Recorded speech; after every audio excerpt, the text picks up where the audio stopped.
बिस्मिल्लाहिर्रहमानिर्रहीम। नाज़रीन, प्रोग्राम रहनुमा के साथ आपका मेज़बान मुज़फ़्फ़र एजाज़ हाज़िर है। पाकिस्तान वो मुल्क है जो बना इस्लाम के नाम पर। इसके मुल्क के आइन का नाम इस्लामी जमहूरिया पाकिस्तान। इस मुल्क के अंदर जो लोग हुक्मरान होते हैं उनका मुसलमान होना लाजमी। इस मुल्क के अरकान पार्लियामेंट का मुसलमान होना लाजमी। लेकिन इस मुल्क के अंदर कोई ऐसी चीज़ है, कोई ऐसी ख़राबी पैदा हो गई है कि यहाँ कानून इस्लामी नहीं बन पाता। इसी तनाज़े की वजह से बहुत सारे इख्तलाफात होते हैं, मूवमेंट्स उठती हैं, हुकूमतें गिरती हैं, सब नारा लगाते हैं इस्लाम, इस्लामी सोशलिज़म, इस्लामी मईशत और इसके अलावा मॉडरेट इस्लाम और रोशन ख़याल इस्लाम। लेकिन इस्लाम है कि हमारे मामलात में नाफिज नहीं होता। अब हाल ही में कुछ तब्दीलियाँ आई हैं, कुछ वाक़यात ऐसे रूनुमा हुए हैं कि पाकिस्तान में तालिबान के साथ हुकूमत पाकिस्तान ने मुज़ाकरात का ऐलान किया है। वज़ीर-ए-आज़म नवाज़ शरीफ ने एक तवील अरसे मशावरत के बाद इसका फ़ैसला किया, 4 रुकनी कमेटी बनाई और कुछ पेशरफ्त हुई है सही समत में। इस हवाले से गुफ्तगू के लिए हमने सीनियर कानूनदान जनाब शौहन नबी साहब, एडवोकेट, सुप्रीम कोर्ट के लॉयर हैं, उनको दावत दी है और उनके साथ इस्लामिक लॉयर्स फोरम के मेंबर हैं मोहम्मद सईद एडवोकेट साहब। ये दोनों हमारे मेहमान हैं और हम बात इनसे नवाज़ शरीफ साहब के कुछ मूव्स पर भी करेंगे और तालिबान और दस्तूर पाकिस्तान को मानने ना मानने के हवाले से भी गुफ्तगू करेंगे। शौहन नबी साहब, सबसे पहले तो एक झगड़ा बहुत दिन तक ये चलता रहा कि मुज़ाकरात उनसे होंगे जो दस्तूर पाकिस्तान को मानते होंगे और उनसे होंगे जो हथियार डाल देंगे और उनसे होंगे जो अपने आप को हवाले कर देंगे। तो फिर मुज़ाकरात किस बात के, एक सवाल होता था। तो अब जबकि मुज़ाकरात तालिबान से हो रहे हैं, इस सारे उन खदशात के बावजूद या उनके बारे में कुछ लोगों का कहना है कि उनका एक हिस्सा दस्तूर पाकिस्तान को सिरे से गैर इस्लामी करार देता है, उसके बावजूद मुज़ाकरात हो रहे हैं। तो आप क्या समझते हैं, इससे कुछ बेहतरी के आसार होंगे? मुज़फ़्फ़र एजाज़ साहब, जब हम मुज़ाकरात की तारीख़ पर नज़र डालते हैं तो कम से कम इस्लामी दौर में सुलह हुदैबिया से हमें एक बेहतरीन मिसाल मिलती है जिसमें अल्लाह के रसूल सल्लल्लाहु अलैहि वसल्लम का नाम मोहम्मदुर रसूलुल्लाह लिखा गया था। जी, कातिब नगानी साहब, ये रसूलुल्लाह काट दीजिए, चूँकि ये तो हम मान लें तो फिर हमारा और आपका झगड़ा ही ख़त्म हो जाता। अल्लाह के रसूल सल्लल्लाहु अलैहि वसल्लम ने अपने हाथों से उसको यानी काट दिया। मुज़ाकरात वो न मानने वाले और मानने वालों के दरमियान थे। जी, आइन नहीं बल्कि अल्लाह को ना मानने वाले और नबी को ना मानने वालों के दरमियान। अब आइए ताज़ा तरीन जो हमारे यानी पिछली सदी और आज की सदी में वियतनाम की जंग में वियतकांग से पेरिस में अमेरिका मुसलसल मुज़ाकरात करता रहा। हो ची मिन की पार्टी की तरफ से जो आदमी था उसके कभी कभी एक कार्टून नज़र आता था कि साकी ने कुछ मिला न दिया हो शराब। उसके बाद आप PLO को देखिए। अच्छा, ये वियतनामी जो हैं अमेरिकी कानून या बैनुल अक़वामी कानून को मानते थे? न मानने वाले थे। वियतनाम के जो भी सो कॉल्ड हुकूमत थी जिसको सपोर्ट किया जा रहा था उसके कानून को मानते थे। उसको फ्रेंच इंडो चाइना कहलाता था। 1954 में डेंग बेंग फो के मकाम पर जब फ्रांसीसी हार गए उसके बाद अमेरिका ने टेक ओवर कर लिया और उस मुल्क को 2 हिस्सों में तकसीम कर दिया, एक शुमाली वियतनाम, एक जनूबी वियतनाम। जनूबी वियतनाम में बैठकर वो वियतकांग के खिलाफ कार्रवाई करता था, लेकिन मुज़ाकरात अपनी जगह होते थे, कार्रवाइयाँ भी जारी थी। यहाँ तो अभी दोनों तरफ से ये शर्त है कि आप हमले बंद करें, आप कार्रवाइयाँ बंद करें। ये खामखा की अननेसेसरी चीज़ें हैं। अगर बंद कर दें, अगर तालिबान के साथ हम इखलास के साथ, नेक नियति के साथ कार्रवाई करना चाह रहे हैं, अमन को एक मौका दे रहे हैं बकौल नवाज शरीफ साहब के, तो ये बहुत बेहतर। आप देखिए नेपाल में जो इतनी बड़ी एक साजिश के तहत पूरे शाह महेंद्रा और उसके ख़ानदान को मार दिया गया, उसके बावजूद मुज़ाकरात हुए। कम्युनिस्ट पार्टी जो थी, जो उनके खिलाफ बरसों से काम कर रही थी नेपाल में, उनके साथ मुज़ाकरात हुए, पार्लियामेंट के मेंबर हैं। खुद इंडिया में नक्सलवाड़ी मूवमेंट जो चारू मौजमदार, जिसको 1954 साल की उम्र में इंदिरा गांधी के हुक्म पर गोली मार दी गई थी, आप देखिए उनके साथ मुज़ाकरात होते हैं। वो पूरे इंडियन सोसाइटी को, उसके कॉन्स्टिट्यूशन को जो डॉक्टर अम्बेडकर ने कॉन्स्टिट्यूशन यूनियन ऑफ इंडिया के लिए बनाया, उसको नहीं मानते, उनसे मुज़ाकरात होते हैं। जी, आप आइए। एक इंतहा यह है कि अम्बेडकर के मुजस्मे को हाथ लगा दो तो फसाद फूट पड़ते हैं, और एक ये है कि उनका मुजस्मा घसीट के फेंक दिया जाता है, फिर भी मुज़ाकरात होते हैं। वहाँ पर भी मुज़ाकरात। आप देखिए उसके बराबर में श्रीलंका में आइए, टॉमी टाइगर से बरसों की लड़ाई होती रही, और मिसेस गांधी ने बाकायदा ब्रिटिश गवर्नमेंट से एहतजाज किया कि आप श्रीलंका की फोर्सेस को टॉमी टाइगर्स के खिलाफ ट्रेनिंग फराहम कर रही हैं। यानी ये बाई प्रोडक्ट जिस तरह मुक्ति बहानी बनाकर बांग्लादेश बनाया, इस तरीके से ईस्टर्न पार्ट ऑफ श्रीलंका को तोड़ने के लिए उसने ये पोर्शन किया। लेकिन उनके साथ मुज़ाकरात होते हैं और आखिर में मामला ख़त्म हुआ। PLO का देखिए, कहाँ अरब और कहाँ इसराइल, यानी दो मुतज़ाद, मगर उनके साथ मुज़ाकरात हुआ।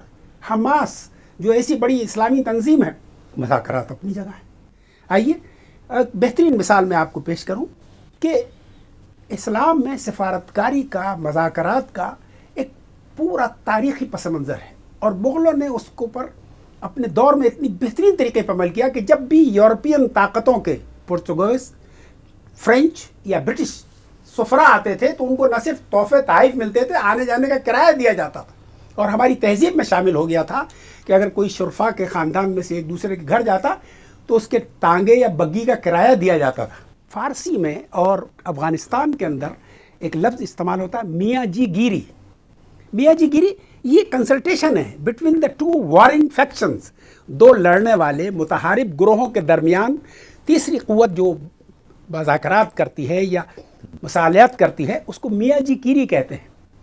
जब भी कोई बड़ा आदमी मिलेगा उसे कहेगा आप मेरे लिए मियाँ जी गिरी कर दीजिए।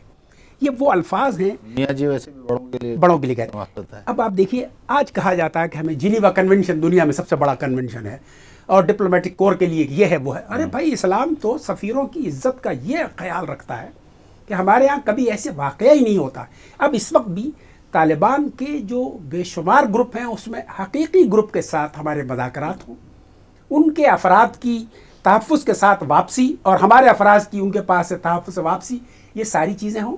ये एक मसला सिर्फ अफराद का है या मसला कुछ, जैसे उन्होंने कहा कि पाकिस्तान में दस्तूर इस्लामी शरीयत नाफिज कर दी जाए। मैंने आपसे फिर अर्ज़ किया कि उनका नुक्ता नज़र ये है कि वो भी इस्लामी शरीयत को नाफिज करना चाहते हैं और पाकिस्तान का क़याम भी इस्लामी शरीयत के निफाज के लिए आया। लेकिन हम कहते हैं कि चूँकि पाकिस्तान का क़याम डब्बे में वोट डल के एक जमहूरी प्रोसेस के ज़रिए आया, फेडरेशन के ज़रिए आया, सूबों ने उसको इख्तियार किया और एक नज़रिया मौजूद है, लेकिन क्या बंदूक के ज़ोर पर आप उस शरीयत को नाफिज कर देंगे?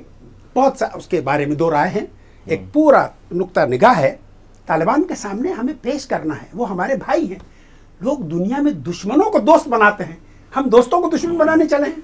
मेरा ख्याल ये है कि कोई कंडीशन नाफिज ना की जाए और कोई ये शर्त ना लगाई जाए कि अभी ये हो जाए अभी हो जाए।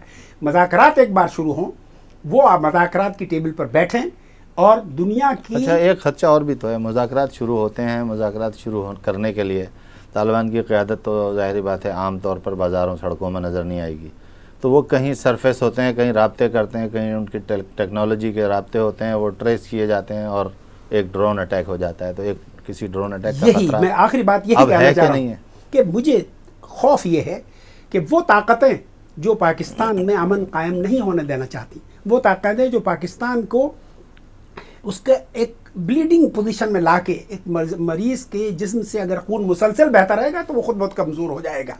ये तफरका पैदा करने वाली क़ुव्वतें कभी नहीं चाहेंगी कि हमारे मुल्क में तालिबान से पुरअमन मुज़ाकरात हों। वो यकीनन उसको सबोटाज करने की कोशिश करेंगे। इससे पहले वाक़या हो चुका है, उस पर बड़ा हंगामा हुआ, याद है आपको? जी जी बिल्कुल, बाकी मुल्ला महसूद का। जी हाँ, सईद साहब की तरफ मैं आऊँगा। सईद साहब, ज़ाहिरी बात है कि पाकिस्तान में मुख्तलिफ़ सियासी फोर्सेस एक दूसरे से लड़ती रही हैं। एक तरफ नवाज़ शरीफ साहब ने तो तालिबान से मुज़ाकरात का ऐलान किया, दूसरी तरफ एक बहुत अहम मूव की है उन्होंने, थरकोल के मौके पर उन्होंने इफ्तिताही तकरीब के मौके पर आसिफ जरदारी साहब के साथ मुश्तरका इफ्तिताह किया है। ये एक ऐसी चीज़ है जिसको आप मिसाल कह सकते हैं, एक मैसेज कह सकते हैं। हो सकता है इन दोनों के दरमियान मामलात इख्तलाफात होंगे, बज़ाहिर दोनों एक दूसरे के साथी भी रहे हैं, हलीफ भी रहे हैं, लेकिन दो अलग अलग पार्टियां हैं। एक बड़ा मैसेज गया है कि दो अहम पार्टियां पाकिस्तान के एनर्जी के मसले पर मुत्तफ़िक़ हैं, तो इसको आप किस नज़र से देखते हैं? बिस्मिल्लाहिर्रहमानिर्रहीम, आपने बहुत खूबसूरत मौजू छेड़ा है।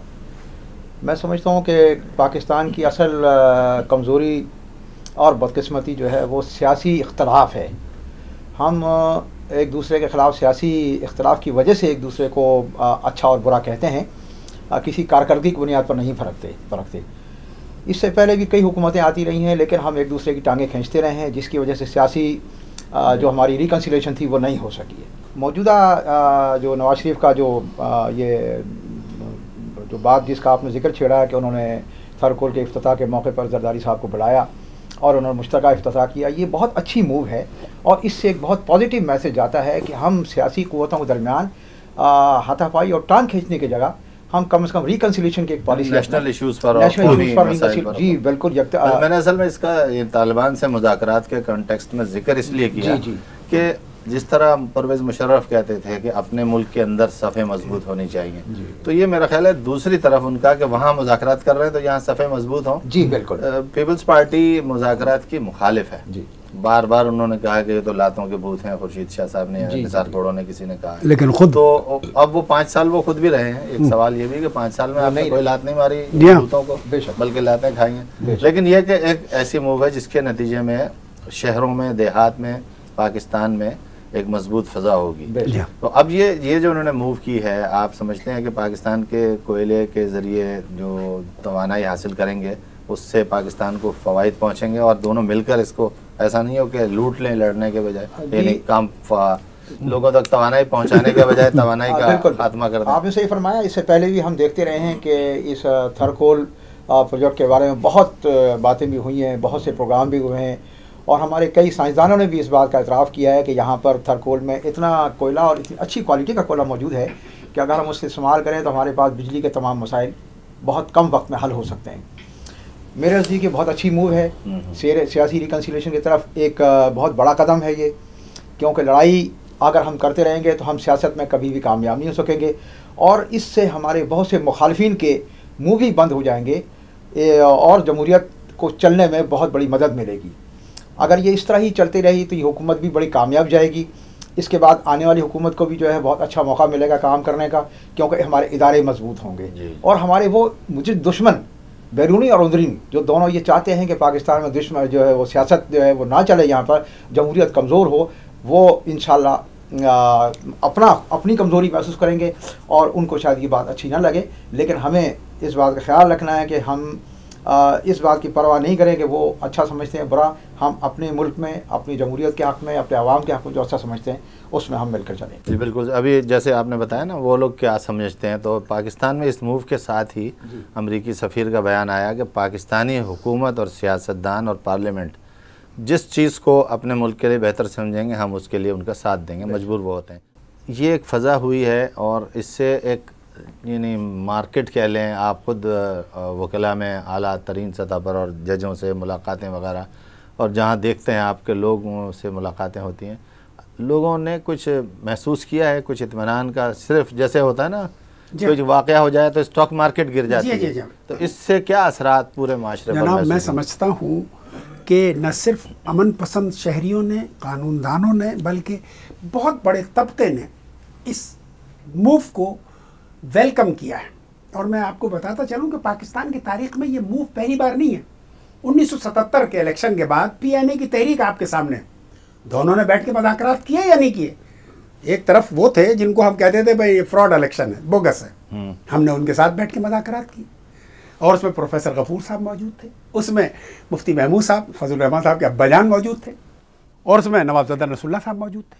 और फिर आप देखिए अफ़गानिस्तान में सोवियत यूनियन जब जिनीवा में मुज़ाकरात हो रहे थे, जिसमें हमारे वज़ीर आज़म मोहम्मद खान यूनेजो गए हुए थे जी, तो 3 कमरों में 3 पार्टीज बैठी हुई थी जिनीवा के अंदर, चूँकि अदर देन पॉलिटिकल ऑफिसेस सब जिनीवा में ही हैं, स्विट्ज़रलैंड में, तो वो तीनों बातचीत करते थे। वो सोवियत यूनियन जो अफ़गानिस्तान के उन मुजाहिदीन को डिजोरो और डिफेक्टो तस्लीम नहीं करता, वो कहता था ये कौन है, ये कौन है, वो कहते थे ये कौन है, लेकिन वो उसके बावजूद मुज़ाकरात हुए और मुज़ाकरात हो के एक नतीजा हुआ और दरियाए आमू के उस पार फिर सोवियत यूनियन को जाना पड़ा और सोवियत यूनियन फिर तारीख का एक हिस्सा बन गया और उसके 15 टुकड़े हो गए। आप देखिए मुज़ाकरात ही, देखिए मैं यहाँ एक तो अमेरिका मुज़ाकरात का इसलिए तो मुखालिफ नहीं है कि ये रिवर्स गियर उसकी तरफ भी, उसकी तरफ जा सकता है। देखिए असल में अमेरिका अक्टूबर 2001 से लेकर 2014 तक नाकाम रहा है। अपनी नाकामी को वो इनखला का लफ्ज़ इस्तेमाल कर रहा है। इनखला के साथ साथ वो जाने से पहले अपनी थानेदारी दिखलाना चाह रहा है। वो हामिद करज़ई पे दबाव डाल करके एक ऐसे माहदे पर दस्तखत कराना चाहता है जिसके ज़रिए अमेरिका की फ़ौज वहाँ बाकी रहे।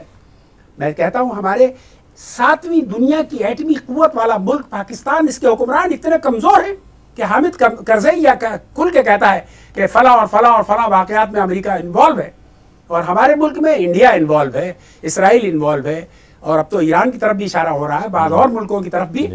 तो आप देखिए, हम खुल के ये नहीं कह सकते। मैं तो कहता हूं कि हमारे मुल्क में, यानी वो मुल्क है जहां इस वक्त लाखों की तादाद में गैर मुल्की अफवाज मौजूद हैं, और वो अगर किसी भी वक्त चाहें तो हामिद करज़ई को उठा के बगराम और बगराम से गुआंतानामो ले जाएं। काबुल का मेयर कहलाता है, उस काबुल के मेयर की जरूरत का ये आलम है।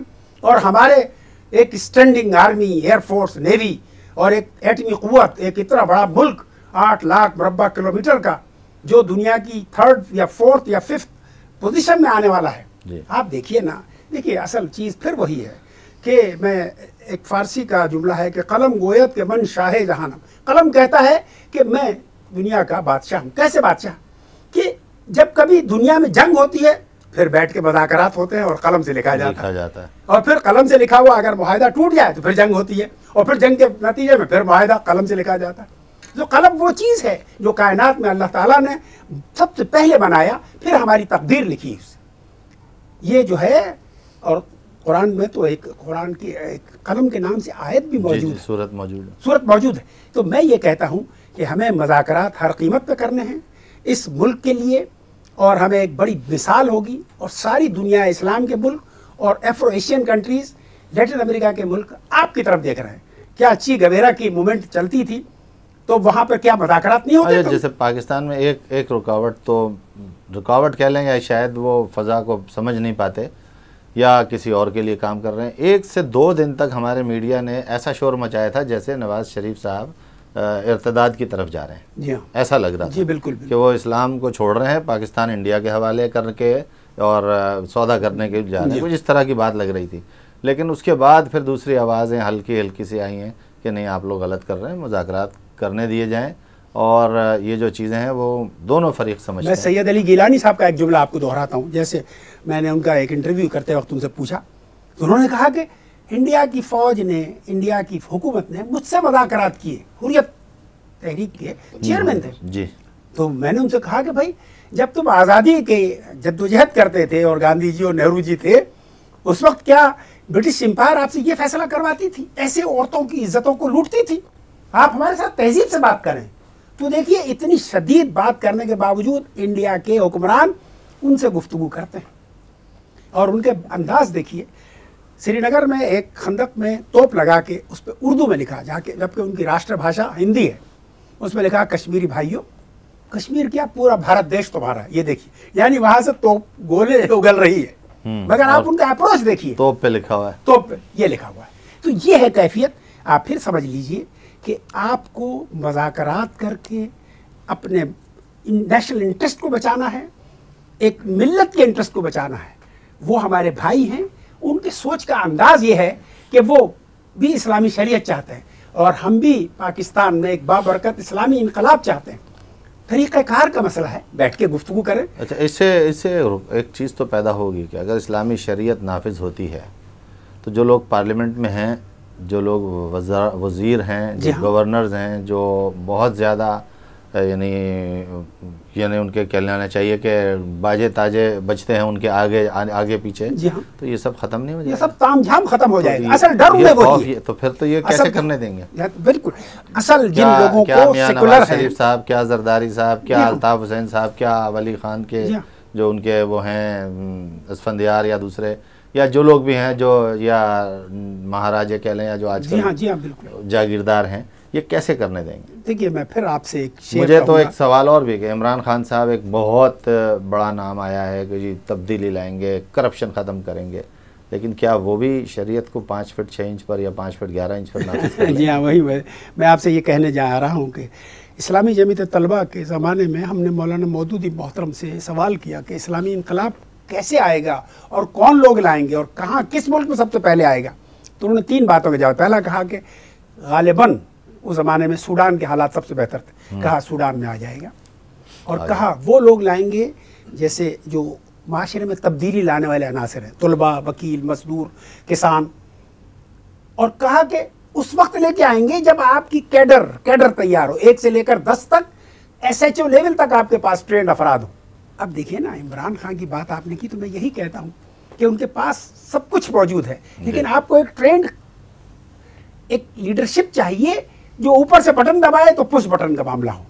अब आप सिर्फ नारे, जलसे, जुलूस, धरने या रैलियों से इस्लामी इनकलाब इमरान खान पे तनकीद करना मेरा मकसूद नहीं, हम उसके लिए मैंने सबका नाम लिया कि इमरान खान उनमें सबसे आगे हैं इस सारे निज़ाम के खिलाफ। जी हाँ, लेकिन एक बहुत बड़ा सवाल है कि अपने ऊपर शरीयत, और शरीयत क्या है, ये दाढ़ी और टोपी तो शरीयत नहीं है। नहीं यानी हमारे मामूलात उसके मुताबिक हो जाएं, हमारा लेना देना, हमारा माश, हमारी सियासत, हमारे फैसले उसके मुताबिक हो जाएं। दाढ़ी रखी हुई है और नहीं रखी हुई है तो उसका ज़ाती मसला है, नमाज भी नहीं पढ़ता तो उसका ज़ाती मसला है, लेकिन नमाज का इनकार करना फिर वहाँ से मामला ख़राब हो जाए।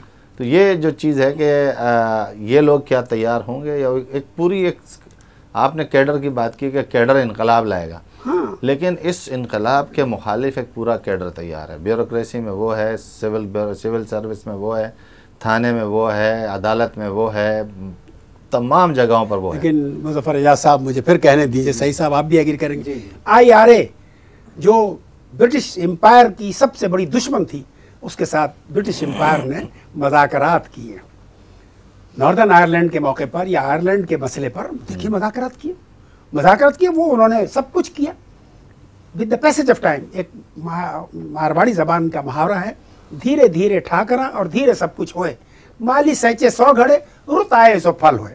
आज आप मज़ाकरात का डोल डाल दीजिए, लोग आए हैं, हो सकता है वो मुनव्वर साहब का नाम लें या समीउल्लाह साहब का नाम लें, किसी का नाम लें, 2 4 5 एडजस्टमेंट करके लेट अस स्टार्ट।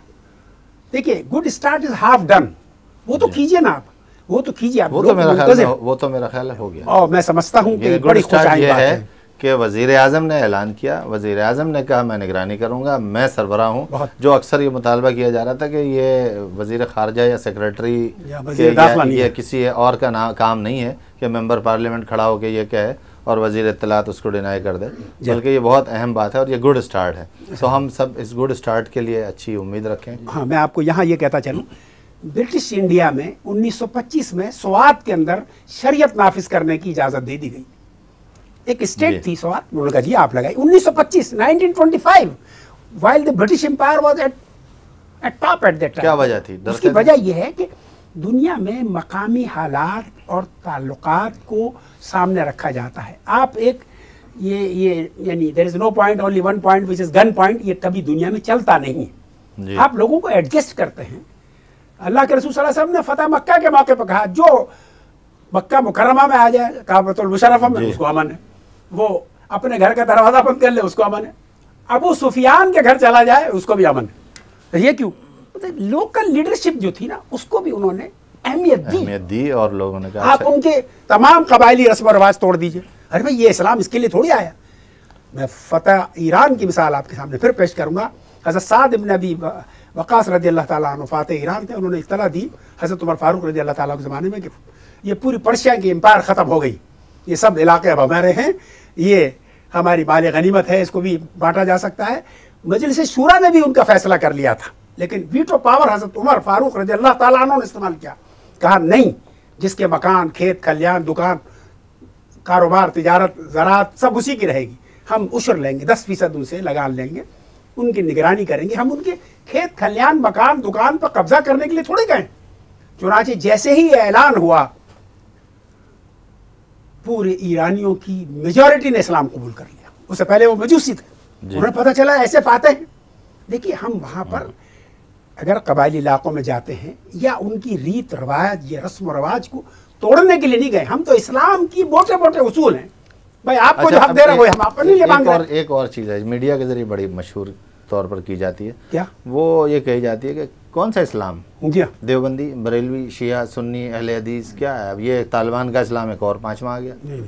तो कौन सा इस्लाम आएगा? सब हमें बदनाम करने के लिए इस्लाम को आएगा कौन सा इस्लाम? मुझे इस पर एक बहुत अच्छा वाकया याद आता है और मैंने 2-3 दिन पहले कोर्ट भी पढ़ा। वाकया ये है कि एक इकबाल के हवाले से एक मजलिस बर्पा हुई लाहौर में। मियाँ नवाज शरीफ साहब भी थे और भी हजरात थे जी, काजी हुसैन अहमद भी थे। तो वहाँ ये बातें उठी और लोगों ने कहा कि कौन सा इस्लाम जी। तो काजी साहब ने कुछ कागज़ निकाले और कहा मैं इकबाल पर बात करने आया था, लेकिन आज मैं कौन से इस्लाम पर बात करूँगा। तो ऐसा करते हैं, फैज़ का इस्लाम नाफिज करते हैं। फैज़ अहमद फैज़ का जिक्र किया आप लोगों ने, तो उन्होंने लाइन से 54 अशआर सुनाए और बताया कि मजदूर के बारे में ये कहता क्या है बात। फैज़ तो ये वाला इस्लाम नाफिज कर दें, सियासत के बारे में फैज़ ये कहता है ये इस्लाम नाफिज वाह, कर वाह, दें, वाह, मईशत के बारे में फैज़ ये कहता है तो फैज़ का इस्लाम नाफिज कर दें। उनकी बेटी दस्तबस्ता खड़ी हो गई कि मुझे अपने बाप के 57 अशार 54 अशार एक मौजू पर बैक वक्त याद नहीं है, आपने क्या किया। अल्लाह अकबर। तो उन्होंने कहा कि ये मेरा काम है बेटा और ये चीज़ है, हम आप इसको नाम ले लें। अगर वो ये कहता है कि यानी इकबाल भी अगर कहता है कि उस खेत के हर खोशे गंदम को जला दो, तो ये शायर का इस्लाम। मैंने अभी परसों एक कोट मुझे किसी साहब ने भेजा तो मेरे जहन में वही ख्याल आया, क्यों ना अरस्तू का इस्लाम नाफिज करें। अरस्तू तो बहुत पहले का था ना, आप सबके 2500 साल पहले तो वो कहता था हमेशा सच बोलो। तो हमारा इस्लाम तो हमें यही कहता है ना, सच बोलो। वो कहता था अपने पड़ोसी, अपने साथी, अपने दोस्त को तकलीफ नहीं दो। हमारा इस्लाम यही तो कहता है कि जिसके हाथ और ज़बान से उसका साथी महफूज रहे वो मुसलमान है, और जिसको तकलीफ पहुंचे वो मुसलमान नहीं है। वो कहता है जितने वसाइल हों उतनी ख्वाहिशात पैदा करो, जब तुम्हारे वसाइल बढ़ जाएं तो ख्वाहिशात को बढ़ा लो। ये उसने माशी वो बता दी, उसने सियासत बता दी कि जो अच्छा हुक्मरान बनना चाहता है वो अच्छा महकूम बन के दिखाए। बस यही हमारा पैगाम है कि इस बहस को ना छेड़ा जाए नाजरीन कि कौन सा इस्लाम किसका इस्लाम। इस्लाम सलामती का मज़हब है और सारी दुनिया जानती है कि सलामती किस पैगाम में मिलेगी, ना जमहूरियत में मिलेगी, ना दुनिया के किसी निज़ाम में मिलेगी, इसी इस्लाम में मिलेगी। दिलों को कुशादा करने की ज़रूरत है, जहनों को खोलने की ज़रूरत है। इसी पैगाम के साथ अपने मेज़बान मुज़फ़्फ़र एजाज़ को इजाज़त दीजिए। अस्सलाम वालेकुम।